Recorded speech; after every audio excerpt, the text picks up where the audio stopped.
میں یہ جاننا چاہیے کہ شمس صاحب جس کو کشمیر کے لوگ ہی نہیں برصغیر کے لوگ جانتے ہیں شمس فقیر کے نام سے، جیسے کہ ہمیں پتہ ہونا چاہیے کہ ان کا اصلی نام محمد صدیق بٹ ہے۔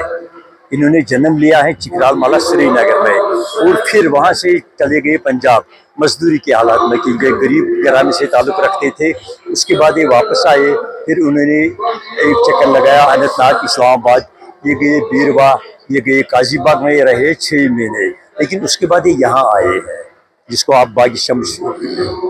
فقیر کہتے ہیں۔ یہاں پر یہ رہے بہت دیر تک، لیکن جو ان کا تصوف ہے، جو ان کا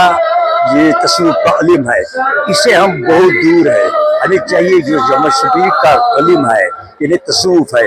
یہ اس کے علم بردار ہیں، لیکن جہاں تک ہم دیکھتے ہیں ہم صرف اتنا جانتے ہیں کہ شمس فقیر سو شاعر یوس ونام بہت نہیں، ہمیں اس طرف نہیں جانا ہے۔ ہم نے یہ جانا ہے کہ اگر شمس شریف نے کچھ کہا ہے، جیسے کہ شمس فقیر ایک جگہ پر کہتے ہیں شمس من یوکن سکندر، یا میں آپ کو شمس کہوں گا یا سکندر اعظم دنیا کے مشہور بادشاہ رہے ہیں۔ شمس صاحب کو اتنا اندازہ لگتا ہے، اور یہ اپنے آپ سے اتنے موقف ہیں کہ یہ کہتے ہیں کہ میں اتنا بڑا ہوں، وہی کہے گا میں بڑا ہوں جو بڑا ہوتا ہے۔ تصوف ہے،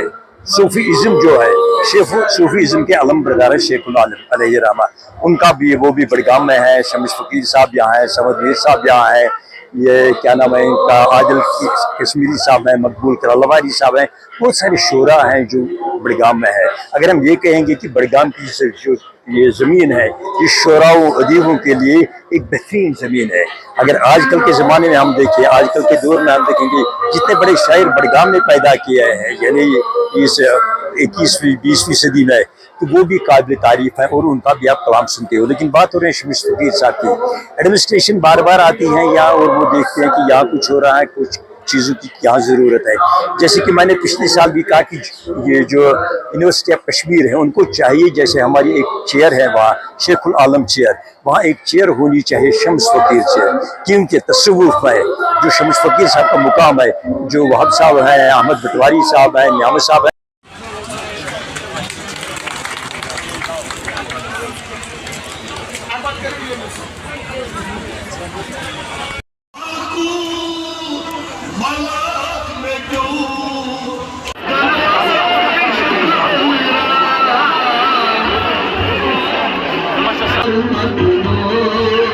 نام رکھو کد سوندر